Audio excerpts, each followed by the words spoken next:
Namo tassa bhagavato arahato sama sambuddhassa. Namo tassa bhagavato arahato sama sambuddhassa. Namo tassa bhagavato arahato sama sambuddhassa. Tumhehi kicang atapang akataro tatagato pati pana pamukanti jayino marabandena ti.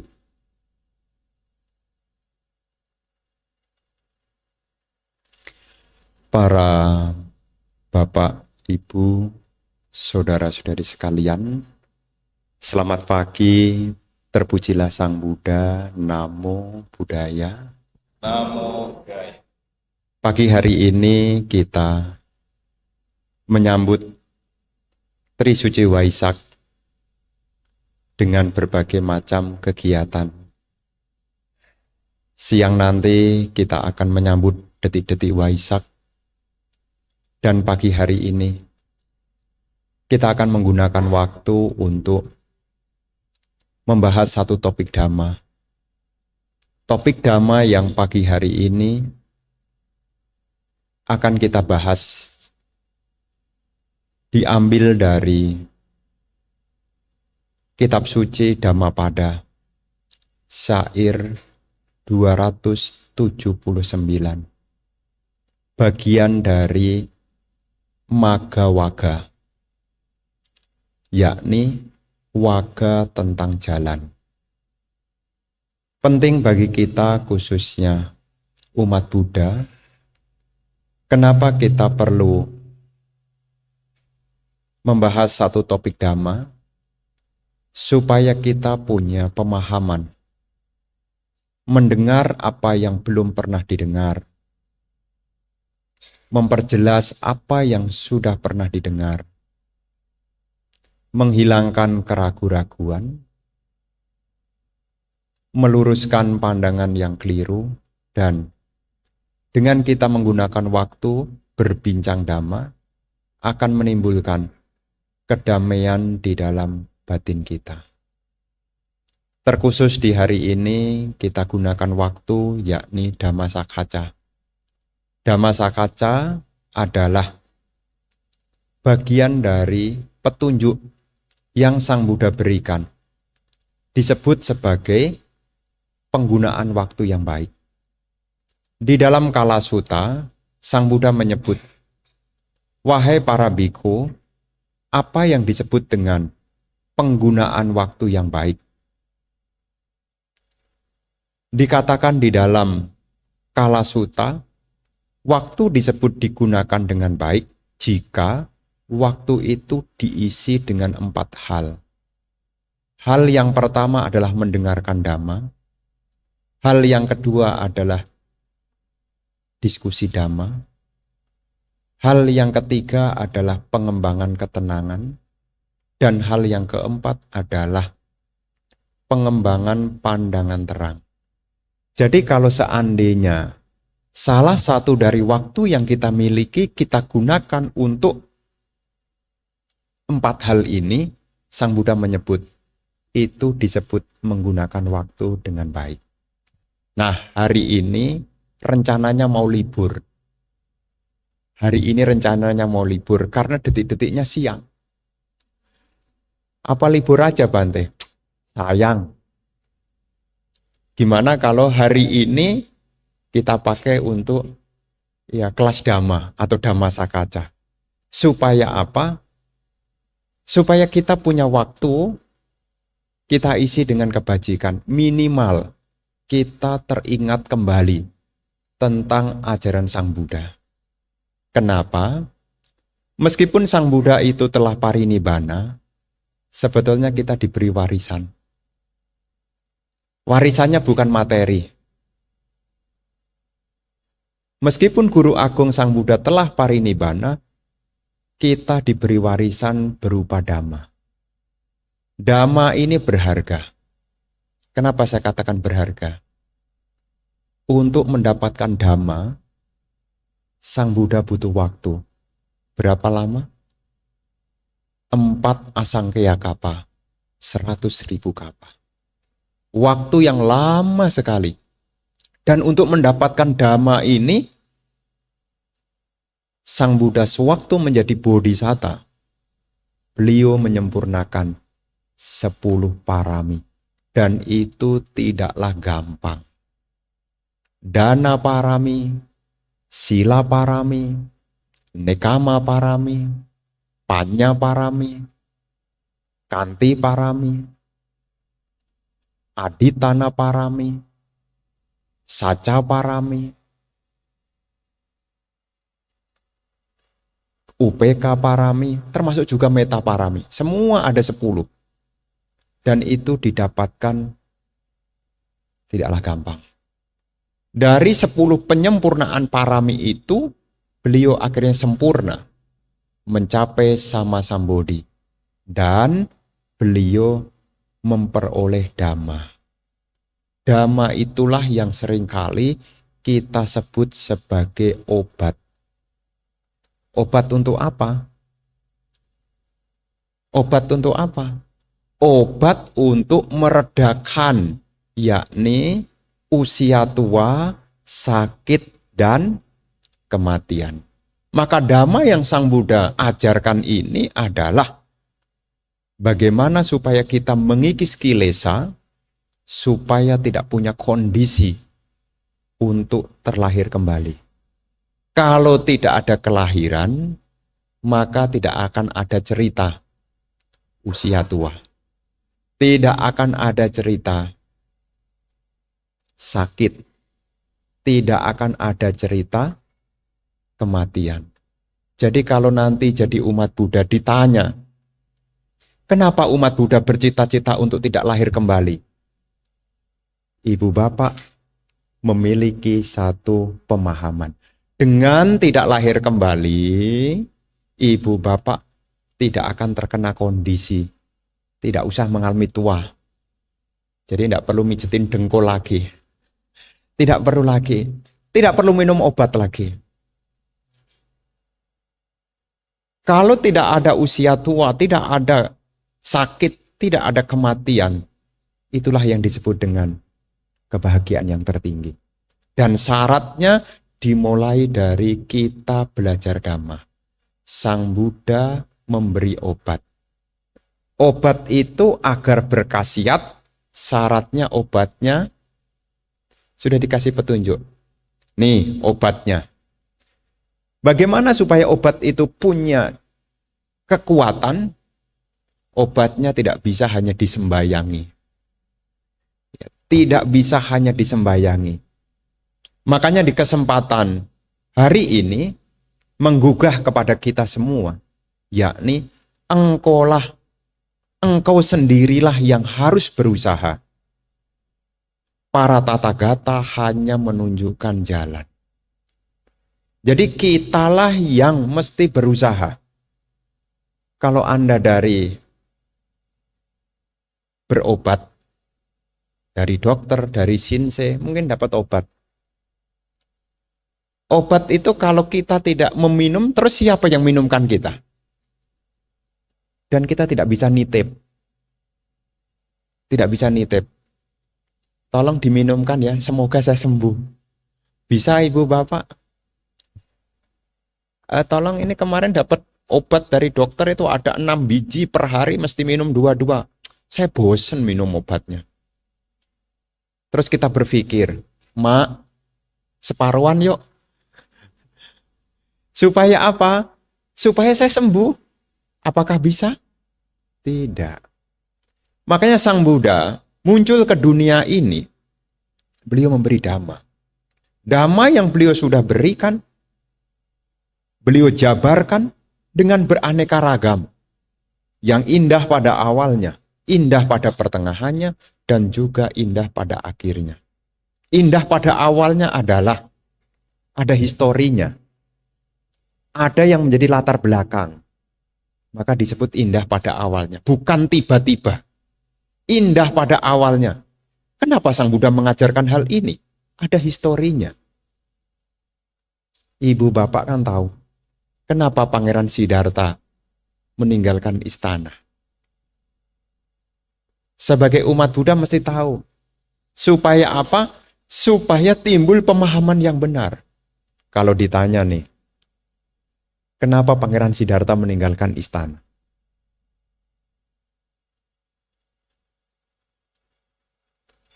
Ini bukan meditasi ya. Kenapa Pangeran Siddhartha meninggalkan istana? Karena ada latar belakangnya. Inilah yang disebut dengan indah pada awalnya. Ada latar belakangnya. Bukan lari dari keluarga. Bukan. Ada latar belakangnya. Bukan tidak cinta pada keluarganya. Bukan. Tetapi ada latar belakangnya. Melihat fenomena. Ada yang tua. Ada yang sakit. Ada yang mengalami kematian. Barulah yang keempat. Melihat seorang bertapa. Disitulah kemudian beliau terpikir, supaya saya bisa memberi obat kepada keluarga saya, supaya dia tidak tua, tidak sakit, tidak lagi mengalami kematian. Maka saya akan meninggalkan istana ini untuk mencari obat. Bukan lari dari tanggung jawab. Ini perlu saya sampaikan lagi. Karena ada orang yang pakai bahasanya itu agak mendiskreditkan. Pangeran Siddhartha aja ninggalin keluarga. Masa kamu ikutin? Karena dia tidak mengetahui apa yang menjadi latar belakangnya. Latar belakangnya adalah Sangga Mulia. Makanya setelah beliau mencapai sama Sang Bodhi, beliau juga memberi obat kepada ayahnya, Raja Sudodana. Raja Sudodana sampai mencapai arahata. Memberi obat juga kepada ibunya. Bahkan beliau dewasa ke-7 datang mengajarkan dhamma kepada Ratu Maya Dewi yang saat itu lahir di Sutuga Tusita, tapi pembabaran dhammanya di Tawatingsa. Ya saudara mencapai arahat, Rahula mencapai arahat, Ananda mencapai arahat. Jadi beliau mengajarkan dhamma ini ada latar belakang, indah pada awalnya. Indah pada pertengahannya, ada pokok dasarnya. Apa pokok dasarnya? Untuk menghentikan penderitaan itu, seseorang perlu memahami 4 kebenaran mulia. Indah pada akhirnya. Kalaupun kita belum mencapai siswa Arya, dengan kita mengikuti dhamma, tidak mungkin jatuh di alam menderita. Indah pada akhirnya. Akhirnya akan indah. Jadi Sang Buddha mengajarkan dhamma ini supaya kitanya yang harus berusaha.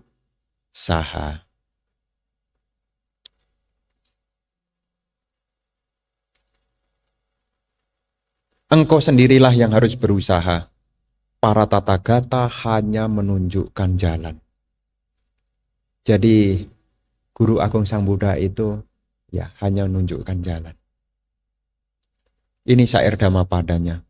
Tumhehi kicang atapang, akataro tathagato, pati panak pamok kanti, jayino marabandana.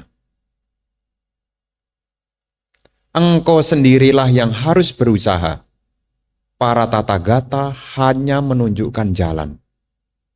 Mereka yang tekun bersamadi dan memasuki jalan ini akan terbebas dari belenggu mara. Apa kaitannya?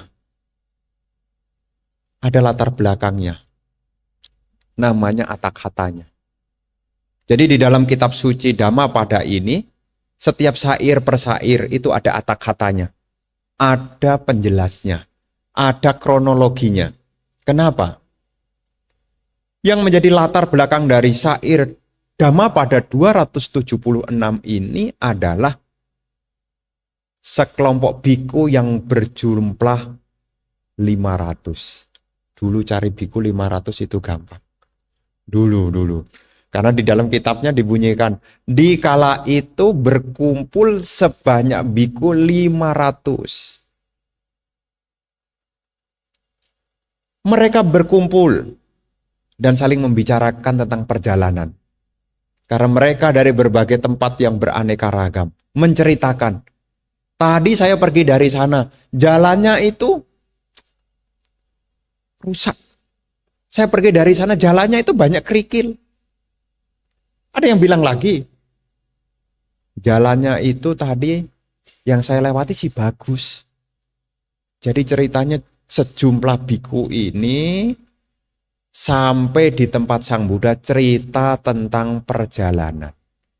Ya samalah seperti kita. Kalau seandainya nih kita janjian ketemu di Sunter, tapi ada yang datang telat. Terus ditanya, tadi kenapa datangnya telat? Jalanannya itu Bante. Tapi saya cepet loh. Lewat mana? Lewat Jor. Cepet. Loh lah kamu kok telat? Iya tuh, tadi saya lewat Karangtengah. Ya, lewat Karangtengah sudah gitu saya masuk lewat kebun jeruk.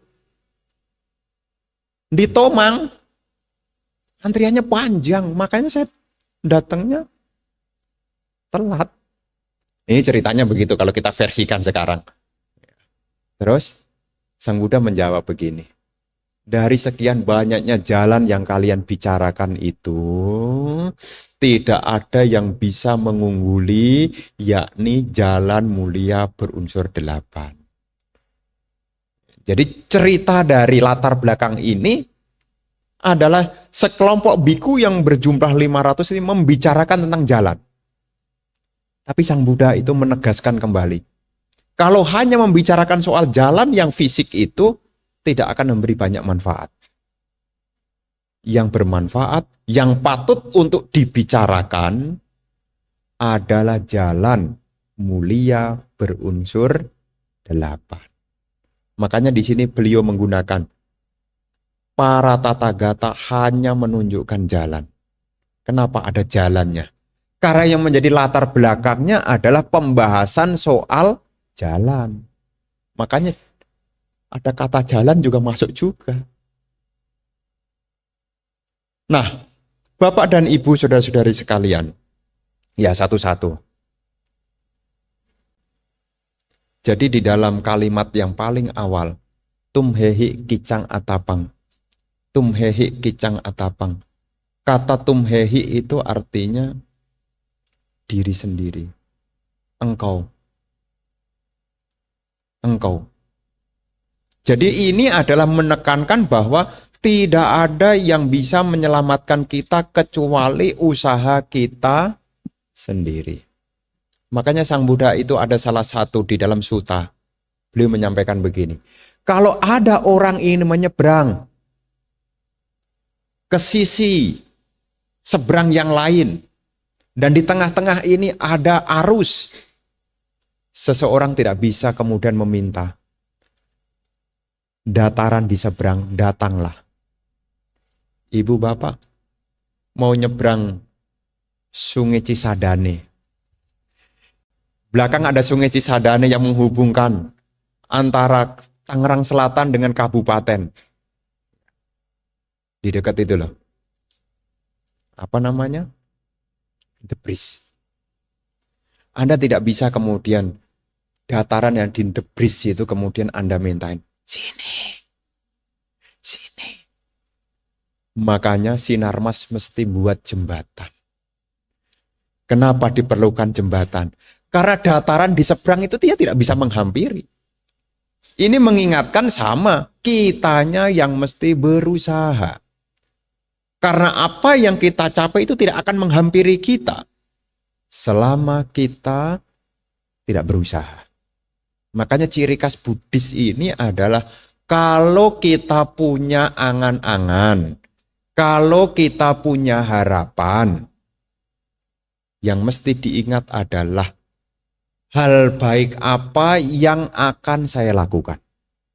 Jadi kalau ibu bapak punya angan-angan, ya punya angan-angan, mungkin mau pinter sekolahnya, Anda tidak bisa kemudian kertasnya ditulisin, semoga pinter, dibakar, diminum. Tidak bisa.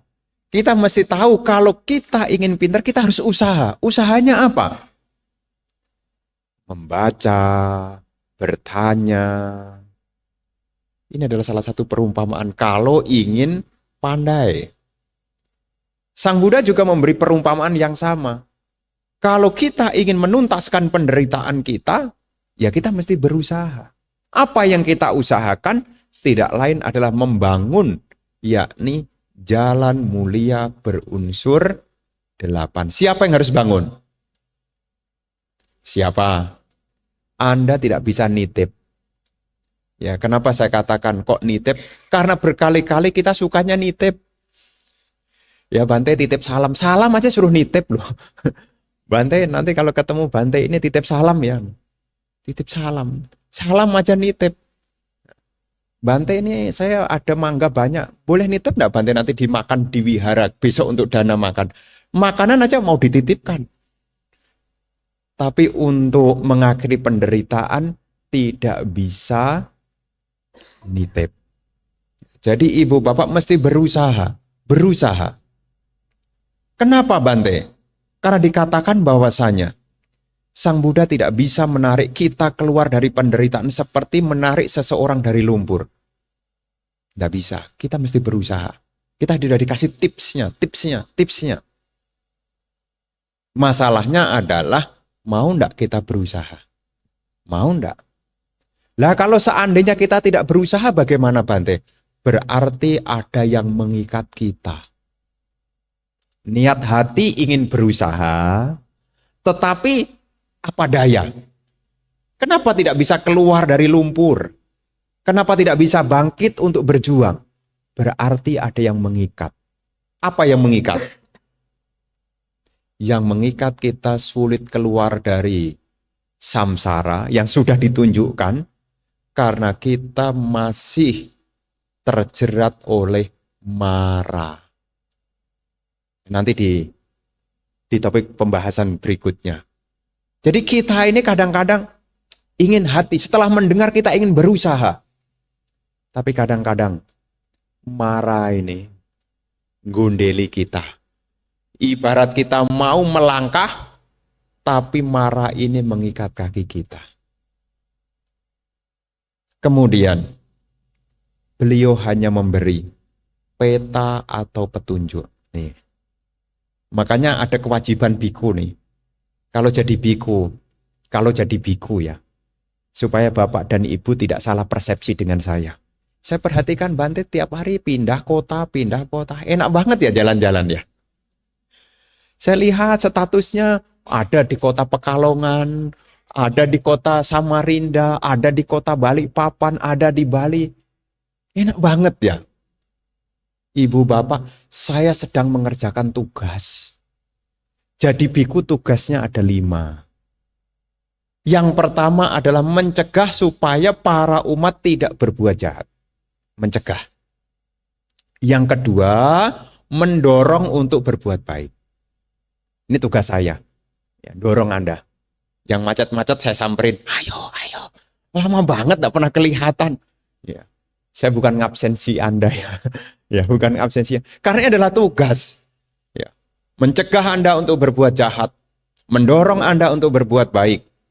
Yang ketiga, mendengarkan apa yang belum pernah didengar. Maka sebisa mungkin sesuai kemampuan saya, kalau Anda mengikuti, saya mencoba untuk memberi yang belum pernah Anda dengar sebelumnya. Memberi. Kemudian yang keempat, memperjelas apa yang sudah didengar.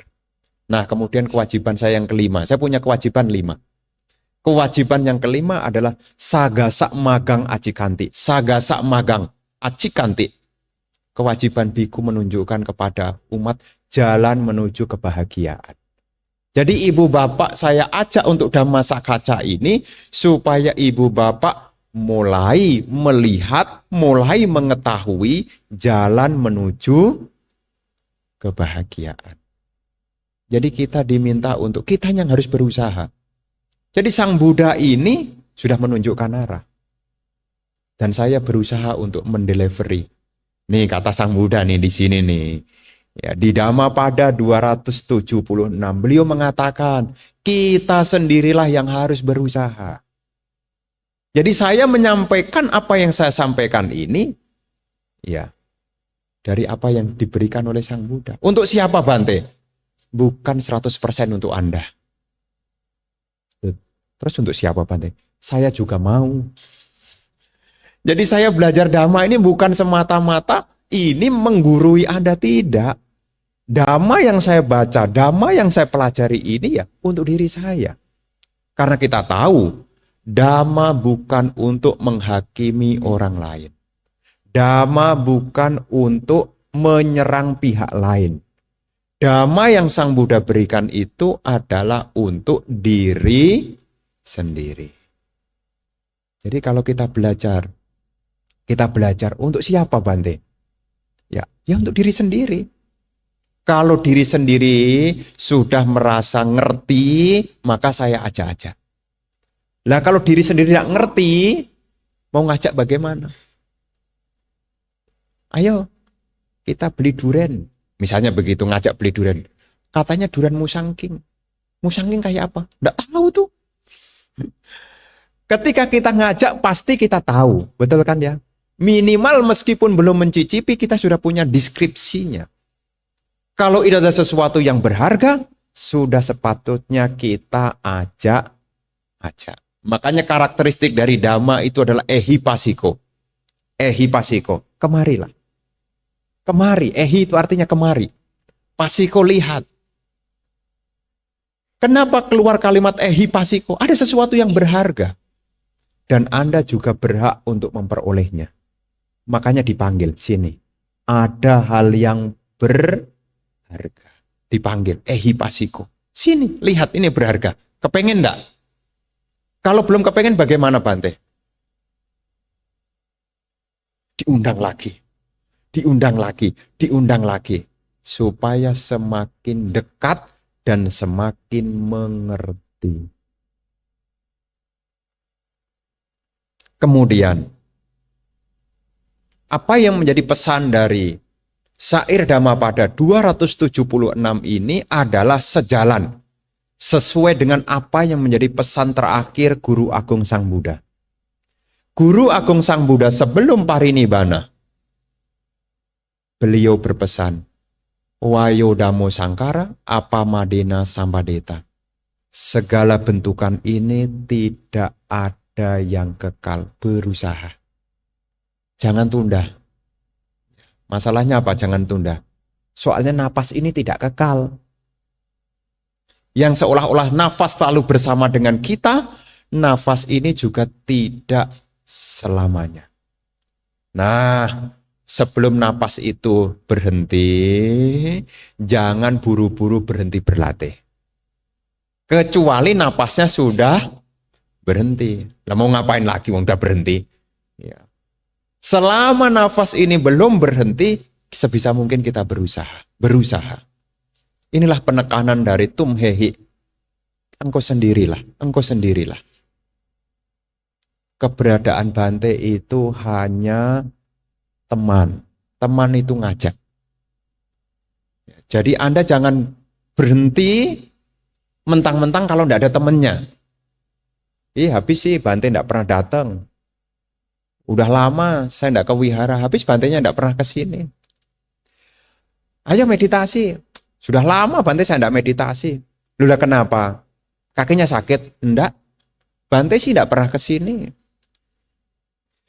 Jadi ibu bapak saudara-saudara, keberadaan teman ini hanyalah yang memberi motivasi. Tetapi yang memberi penggerak yang utama adalah kitanya sendiri. Jadi jangan sampai kita menyalahkan pihak yang di luar. Makanya Sang Buddha kan berpesan, tumhehi engkolah. Tumhehi engkolah. Engkolah apa Bante? Kicang atapang. Kicak itu artinya adalah kewajiban. Kicak. Atapang itu sama dengan atapi, semangat. Jadi di dalam praktek Dhamma, di sini kita diingatkan untuk berusaha melaksanakan apa yang menjadi kewajiban. Menekankan bahwa usaha melatih ke dalam diri sendiri.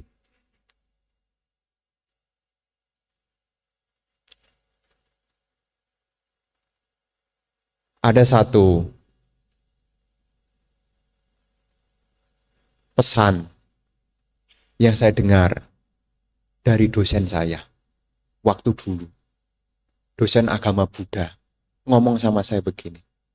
Kalau punya anak, jangan suruh ke wihara. Tapi ajak ke wihara. Beda. Maknanya beda. Kalau menyuruh ke wihara, anaknya yang berangkat, orang tuanya di rumah. Mestinya bagaimana? Mengajak. Jadi ketika kita praktek Dhamma ini kita ngajak. Ngajak itu artinya bareng-bareng. Bukan menyuruh. Nih orang tua-tua. Ya, jangan suruh anaknya ke wihara. Masa enggak boleh Bante disuruh ke wihara? Belum lengkap kalimatnya. Mestinya adalah ajak. Kalau ajak berarti kitanya ikut hadir. Nanti kalau nyuruh, ternyata yang nyuruh tidak berangkat, nanti nular. Oh, situ aja nyuruh aja enggak berangkat toh. Ya, satu keberkahan ya. Kita memberi satu warisan, selain kita memberi warisan, yakni kekayaan materi, selain memberi warisan berupa pengetahuan-pengetahuan duniawi untuk memperoleh penghidupan, sangat dianjurkan memberi warisan berupa pengetahuan Dhamma. Dan syaratnya kita harus mengajak. Jangan suruh, mengajak. Ajak. Kalau enggak pernah diajak, ya bagaimana tahu? Bagaimana tahu? Makanya di dalam praktek Dhamma ini, Sang Buddha itu mendorong. Untuk apa? Melatih kicak, apa yang menjadi kewajiban. Apa kewajibannya? Melaksanakan yakni jalan mulia berunsur 8. Ini kewajibannya. Dengan apa Bante? Dengan atapi, dengan semangat. Atapi itu sama dengan api. Api itu membakar. Kenapa pakai perumpamaan api? Kenapa pakai perumpamaan api? Karena api itu tidak pernah menunda. Rumah kebakaran. Bisa kita ngomong sama api. Api tunggu dulu ya, jangan banyak-banyak dulu. Ini pemadam kebakaran belum datang. Bisa? Nggak bisa. Kenapa? Api itu kalau sudah melahap, dia akan cepat. Nggak bisa. Tuan rumahnya belum datang, biar tuan rumahnya lihat dulu. Apakah bisa menunggu api itu? Nggak bisa. Makanya di sini menggunakan atapi, semangat diterjemahkan dengan api. Api itu membakar. Sesuatu yang sudah membakar, menyala, tidak bisa disuruh redam. Ya, kalau ibu bapak bakar sampah, kemudian sampahnya itu terbakar hebat, kemudian saking hebatnya Anda lupa bawa ember untuk nyirem, kemudian Anda pesan, tunggu dulu ya, jangan gede-gede dulu. Apakah mau menunggu? Tidak. Seperti itulah kalimat atape, kalimat atapa atau atapi, yakni jangan pernah menunggu. Ya ibu bapak, ya jangan pernah menunggu.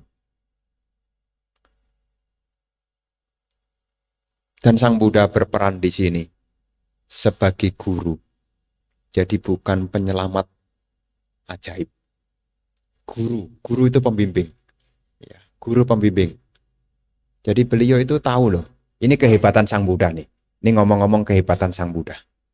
Sang Buddha itu kalau ngajar Dhamma itu pakai skala prioritas.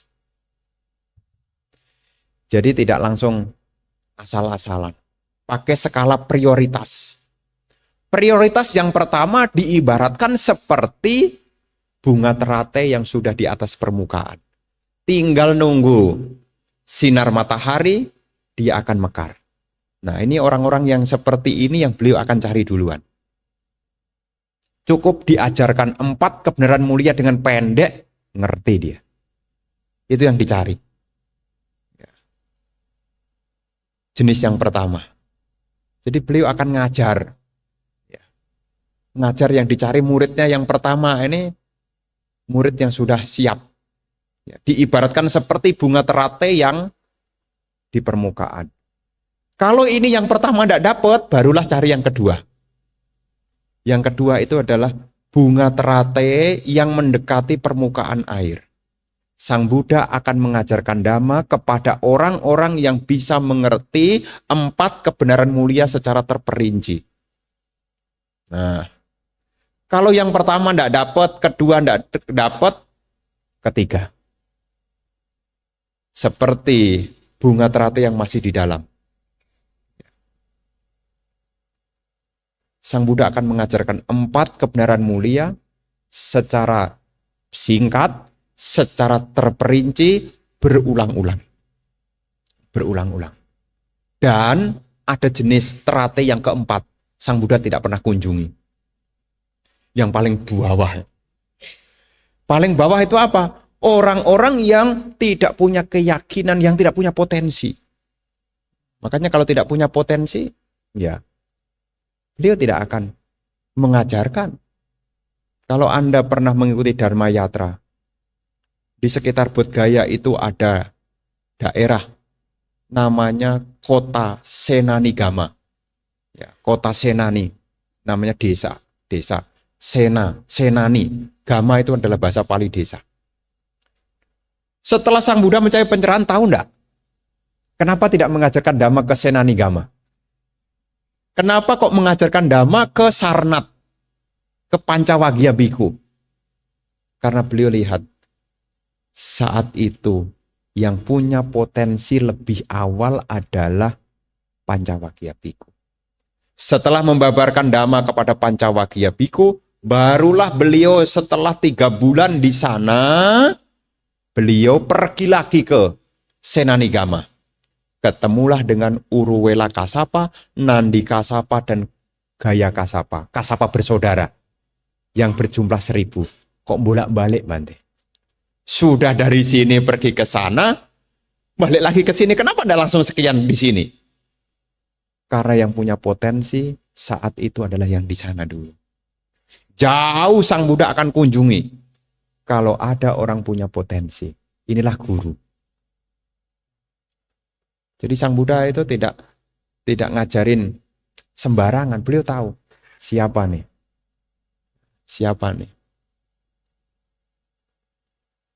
Dan ini menjadi satu kelebihan dari seorang sama Sang Buddha. Beliau tahu setiap orang punya potensi. Lah dulu kita jenisnya yang mana, Bante? Mungkin kita jenisnya yang keempat itu. Nggak pernah dikunjungi, ya, nggak punya potensi. Tapi punya kebajikan, sehingga sekarang pun meskipun tidak bertatap muka langsung, sekarang kita punya kesempatan mendengar dan juga praktek, dapat warisan yang tertuang di dalam Tipitaka. Kita masih punya karma baik. Nah, Akataro Tathagato, Buddha adalah pemberi petunjuk, bukan dewa yang memberi anugerah otomatis. Ya, jadi setiap orang masih punya potensi. Beliau adalah petunjuk. Beliau telah menemukan jalan, mengajarkannya dengan penuh kasih. Tetapi kitalah yang harus melangkah. Kemarin saya menemukan satu penjelasan tentang Namo Tassa Bhagavato Arahato Sama Sambuddhassa. Namo Tassa Bhagavato Arahato Sama Sambuddhassa. Kenapa kalimat ini diulang? Kalimat ini punya manfaat supaya kita dekat dengan Sang Buddha. Cara mengucapkannya bagaimana? Itu saya secara fisik. Kalau Anda mau mengucapkan Namo Tassa Bhagavato Arahato Sama Sambuddhassa secara fisik, Nih, kita jangan fisiknya ini harus fisiknya begini, tangannya mesti setara dengan jantung kita. Ya. Secara fisik mesti begini. Secara verbal enggak boleh kumur-kumur ngomongnya. Harus tegas. Namo tassa bhagavato arahato sama sambuddhassa. Nadanya tegas, ya, bukan kumur-kumur. Dan aspek pikirannya disampaikan dengan pikiran yang tenang. Nanti manfaatnya dirasakan. Ya, sekarang kalau nanti berpergian, ini kalimat yang dipakai. Kalau di penerbangan, namo tassa bhagavato arahato sama sambuddhassa, sabe sata bhavantu. Nah, jadi kalau kita nanti supaya mengawali hari dengan baik, meskipun kita tidak punya kesempatan baca yang panjang, tangan diletakkan di depan dada, ya, setara dengan hati kita. Kemudian sampaikanlah dengan bahasa yang tegas, ya, jangan umi-umi. Takut kedengaran sama yang lain. Ini bukan mantra yang dirahasiakan. Jadi Anda mesti secara fisik begini, ucapannya mesti tegas. Dan saat mengucapkan pikirannya mesti tenang. Ini mesti diingat-ingat. Ya, supaya apa? Cita rasa dari wandana penghormatan ini terasa. Ya, supaya terasa. Rasanya apa? Supaya kita dekat. Jadi tangannya diletakkan di, makanya kalau waktu di wihara, namo tassa bhagavato arahato, tangannya separuh megang HP-nya. Gimana dapat manfaatnya? Ya, mesti dua. Ada filosofinya. Kenapa tangan ini merangkap? Ada filosofinya. Kita tidak menyimpan permusuhan dengan siapapun. Tidak ada yang kita sembunyikan. Tidak ada yang kita sembunyikan. Ini maknanya. Jadi tidak ada yang disembunyikan. Kalau salaman itu separuh bisa sembunyi. Ya, separuh bisa sembunyi itu. Makanya cara menyapa perdamaian. Kenapa perdamaian itu sapaannya begini? Karena ini artinya kita tidak ada yang disembunyikan. Senjata apapun tidak ada yang disembunyikan. Makanya kenapa umat Buddha nih beranjali. Ini adalah simbol perdamaian. Karena tidak ada yang disembunyikan. Kalau begini, separuh menghormat, separuh silakan. Ya kan, kalau Sincia kan begitu kan. Ya. Tapi ibu bapak, kenapa kita kalau namaskara, kenapa begini? Ini simbol kita datang dengan kedamaian. Kemunculan Buddha membawa kedamaian. Kedamaian tidak ada yang disembunyikan. Makanya begini. Kenapa mesti dua-duanya, Bante? Karena seorang Buddha memiliki maha karuna, maha bijaksana, maha welas asih, dan juga maha panya. Kanan kebijaksanaan, kiri adalah welas asih. Punya kebijaksanaan yang didasari dengan welas asih. Ya, nanti kalau ditanya, kenapa mesti anjali? Memang caranya begitu. Ya, jadi ibu bapak nanti kalau ditanya, ibu bapak bisa menjelaskan. Ini gunanya Dhammasakaca nih, mumpung saya ingat nih. Nanti kalau ditanya, kenapa mesti anjali begini? Ini bukan kita berarti kita lebih rendah, bukan. Kita datang tanpa permusuhan, kita datang dengan kedamaian. Kenapa? Karena sudah terbangun dari kebijaksanaan, terbangun dari welas asih. Disatukan. Dan ini akan menjadi cita rasa. Ya, cita rasa yang saya datang tidak ada permusuhan. Dan satu keberkahan. Kita hidup tanpa permusuhan. Di antara orang-orang yang bermusuhan. Kita hidup tanpa permusuhan. Nah, ini salamnya. Ya. Jadi salamnya bukan begini. Ya, tapi jangan sampai nanti Sincia Anda kemudian begini. Ya, nanti jadinya nanti lari dari apa menjadi budaya tradisi. Itu punya makna yang berbeda. Nanti tanyanya, nanti bahasnya nanti waktu Sincia nanti ini. Kenapa Bante kok maknanya begitu? Bahasa Sincia. Karena ini hari Waisak, maka pembahasannya adalah yang begini aja. Ya, jadi nanti ya namo buddhaya, saya datang dengan kedamaian. Saya sudah paham semua makhluk ingin bahagia, tidak ada yang mau menderita. Dan saya sudah tahu dengan landasan kebijaksanaan. Jadi kita harus melangkah. Kita harus melangkah. Sang Buddha ini petunjuk arahnya. Seperti dokter yang memberi resep, tetapi pasien sendirilah yang minum. Jadi sudah dikasih resep, Anda mesti ngambil ke toko obatnya, dan kemudian Anda mesti minum. Nah, Ibu Bapak, kata tata gata. Tata gata ini berasal dari bahasa Pali, mengacu kepada ketika Sang Buddha memanggil dirinya sendiri. Jadi kalau Sang Buddha menyebut dirinya sendiri itu dengan menggunakan kata tata gata. Para tata gata bersabda. Jadi kata tata gata ini adalah sebutan ketika beliau menyebut nama. Tidak pakai saya atau aku.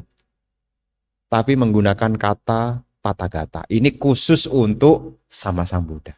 Apa artinya? Tata gata. Tata itu artinya demikian. Gata itu artinya dari kata gacami, pergi. Artinya apa? Buddha telah pergi melampaui siklus kelahiran kematian. Tidak ada lagi keterikatan dalam samsara. Makanya kalau orang itu sudah terbebas dari samsara, sudah tidak terikat lagi, sebutannya sudah menjadi Buddha. Maka istilah tata gata ini mengacu dari dua kata, tata dan gata. Setelah beliau pergi, tata gata artinya yang datang. Maksudnya apa? Buddha telah tiba pada pemahaman sempurna tentang realita sebagaimana adanya. Maksudnya apa? Beliau sudah datang dengan menunjukkan kepada kita 4 kebenaran mulia. Jadi beliau datang itu memberi tahu kepada kita tentang 4 kebenaran mulia. Apa manfaatnya? Apa kehebatannya 4 kebenaran mulia? 4 kebenaran mulia adalah tahap pintu untuk mengakhiri penderitaan. Tidak ada jalan lain. Seseorang yang mengembangkan jalan mulia ber-8 nanti akan ketemu 4 kebenaran mulia. Dan kalau orang sudah memahami 4 kebenaran mulia, dia perlahan-lahan penderitaannya mulai tertutup. Artinya tidak mungkin menderita lagi. Contohnya siapa Bante? Seorang yang sudah mencapai pencapaian sotapati. Menjadi seorang sotapana. Sudah tertutup 4 alam menyedihkannya. Sudah tertutup. Setelah menembus 4 kebenaran Arya. Tidak ada lagi wicikica. Wicikicanya sudah tidak ada. Tidak ada keraguan lagi. Inilah makna dari tata gata. Dan kita diingatkan untuk pati pana pamuk kanti. Pati pana artinya kita harus praktek. Pati pana dari kata pati pada. Pati itu artinya ya praktek. Pada itu ya kaki ini artinya bergerak. Jadi kitanya yang mesti berusaha. Jadi baik itu di dalam sila sama di panya. Pati pana. Jayino artinya pencapaian jana, para meditator. Ini menunjukkan bahwa meditasi bawana adalah inti praktek. Jadi umat Buddha ini, tolonglah ya. Yang belum pernah meditasi, meditasilah. Kenapa? Nanti ceritanya lucu loh. Kenapa kok lucu Bante? Bawa ciki tapi tidak pernah merasakan cikinya. Tahu kan ciki? Makanan anak kecil itu, ciki-ciki loh. Ciki-ciki, citos itu kan bagus tuh kemasannya tuh. Tapi tidak pernah dibuka rasanya. Tahu enggak rasanya? Nah, cita rasa dhamma itu mulai meditasi. Jadi meskipun dikit-dikit, jangan sampailah, maksud sampai umur 80 enggak pernah sama sekali. Janganlah, meditasi. Untuk apa Bante? Supaya kita punya minimal, kita sudah punya 1 bibit yang baik. Kalau kehidupan sekarang tidak punya kesempatan untuk meditasi, jangan harap. kehidupan berikutnya punya kesempatan. Kalaupun ada lebih sulit. Kenapa? Karena enggak pernah berlatih. Enggak pernah berlatih. Jadi tolong, ya saya katakan tolong, kenapa tolong? Nanti dikira saya enggak ngajak-ngajak. Ya, saya nanti dikira enggak ngajak-ngajak. Ya mboh 10 menit, mboh 15 menit. Ya. Boleh enggak Bante duduknya di kursi? Boleh. Boleh enggak Bante duduknya tidak bersila? Boleh. Mau duduk kayak apa? Jadi kadang-kadang sebagian dari orang tua nih, semoga tidak semuanya. Saya kalau ketemu sama orang tua-tua, udah lama Bante saya enggak meditasi. Loh kenapa? Ini dengkulnya ini enggak bisa diajak sila. Jadi dengkulnya itu enggak bisa diajak, lututnya itu enggak bisa diajak bersila. Jadi karena lututnya enggak bisa diajak bersila, meditasinya juga stop juga. Boleh di kursi, boleh. Ya boleh di kursi. Ya duduk dengan tenang. Rasakan napas masuk, napas keluar, napas masuk, napas keluar. Jadi bukan sekedar teori, tapi latihan batin secara terus-menerus. Baik itu melatih ketenangan maupun juga melatih pandangan terang. Hasilnya adalah pamukkanti, terbebas. Kata pamukkanti itu artinya terbebas. Terbebas dari apa? Terbebas dari mara, pengikat. Jadi ada mara. Mara itu artinya penghalang. Bandena itu artinya pengikat. Sudah dihalangin, diikat lagi. Mara itu perintah. Bandana itu artinya ikatan. Ikat pinggang bahasa Palinya adalah kaya bandana. Kaya itu tubuh. Pengikat tubuh namanya sabuk. Jadi bandana itu artinya ikatan. Kaya itu tubuh. Kalau kaya bandanya itu sabuk, ikat pinggang. Nah, mara bandana ini artinya dibelenggu, diikat oleh rintangan. Dan kita ini ibu bapak ada 5 yang disebutkan mara. Tapi yang pertama ini yang lebih dominan. Ini mara ini pengikat kita lebih dominan ini. Contohnya apa? Marah, males, bosen, jenuh, pengen jalan-jalan, marah juga itu. Waktu meditasi, kayaknya kita mesti traveling nih. Meditasinya berlanjut atau mikir mau kemana?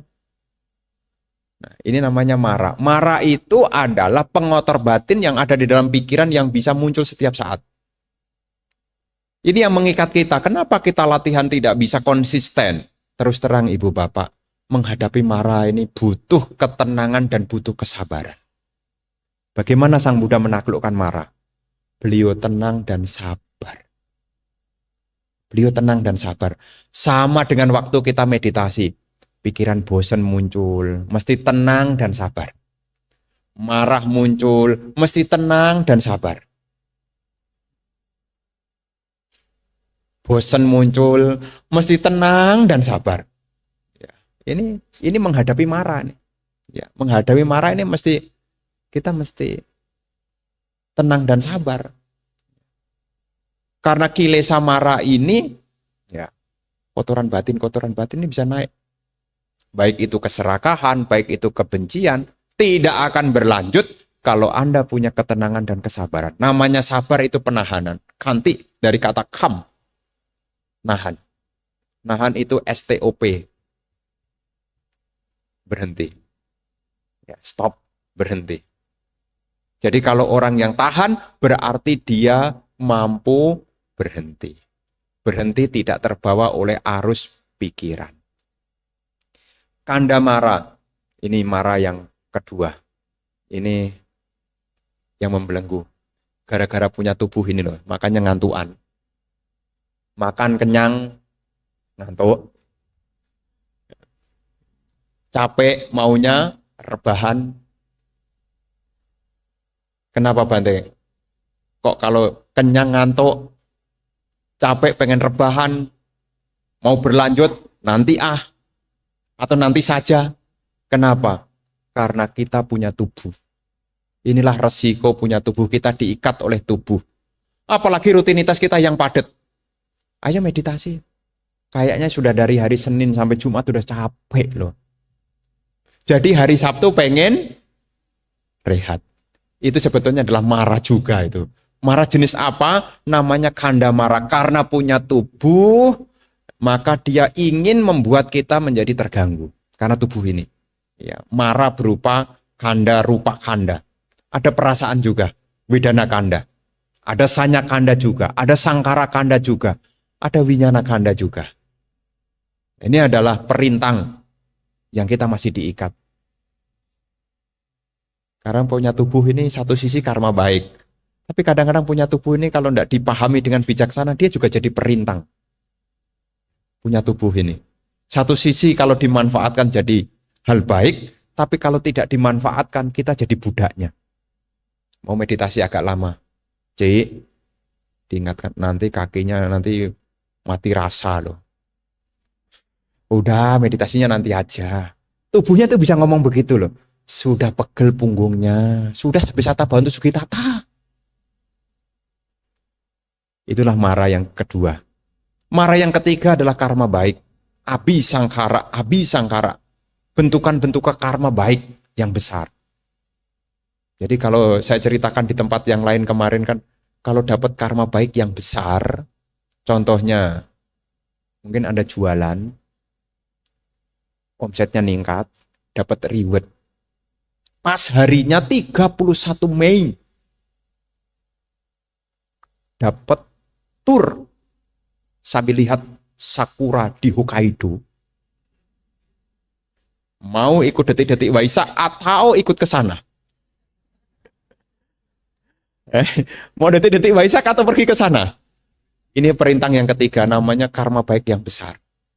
Karma baik yang besar. Jadi kita sudah mau siap-siap, dapat karma baik besar. Tidak usah keluar duit untuk jalan-jalan, dibayarin dapat uang saku. 31 Mei detik-detik Waisak pilihannya. Detik-detik Waisak atau ke sana? Umat Buddha pinter jawabnya. Ke sana bantekan, detik-detik Waisaknya bisa lewat YouTube.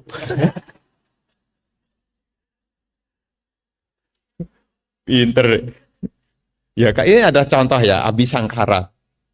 Makanya kadang-kadang kalau orang terlahir menjadi raja, penguasa wilayah raja, itu juga karma baik terlalu besar. Ya, terlalu besar. Anda mau meninggalkan latihan untuk meditasi, tidak ada waktu. Jadi kalau karma baiknya terlalu besar menjadi penguasa wilayah, menjadi raja, ya pokoknya jadi orang-orang yang stratanya tinggi, itu karma baiknya besar. Tapi sebetulnya juga jadi penghalang. Penghalang. Kenapa? Karena ditawari kemudahan-kemudahan sampai-sampai kita lupa. Memang tidak semuanya, tetapi disebutkan di sini abhisangkara mara. Kemudian yang perintang yang keempat, kadang-kadang kita belum berhasil, tetapi waktunya sudah habis. Namanya macu mara. Waktunya sudah habis. Dan untuk makhluk-makhluk tertentu, seperti Guru Agung Sang Buddha, atau siswa-siswa Arya, itu baru muncul yang kelima. Namanya Dewa Putamara. Ini adalah sesosok dewa dari surga para nimita wasawati dewa. Yang memang kalau ada orang yang mau mencapai kearahatan khususnya, akan menjadi satu penggoda. Penggoda. Tapi untuk kita-kita yang putu jana begini, marah itu, nggak usah turun tangan. Yang Dewa Putamara nggak usah turun tangan. Kita kilesa marah aja udah. Nah, makanya kalau di terakhir-terakhir itu yang kelima, seperti Sang Buddha waktu pencerahan, didatangin Mara yang bersama dengan pasukannya tidak mempan, kemudian yang tiga itu Arati, Raga, dan apa? Arati, Raga, dan tiga aja itu lupa saya.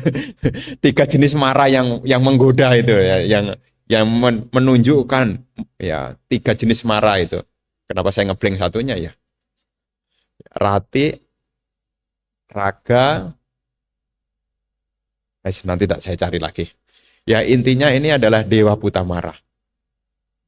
Nah untuk terbebas dari mara ini, sama dengan, jadi kalau kita sudah bisa mengatasi mara ini disebut sebagai bebas dari samsara. Dan lagi-lagi, supaya kita siap menghadapi mara itu, jalannya tetap sama. Yaitu jalan mulia berunsur.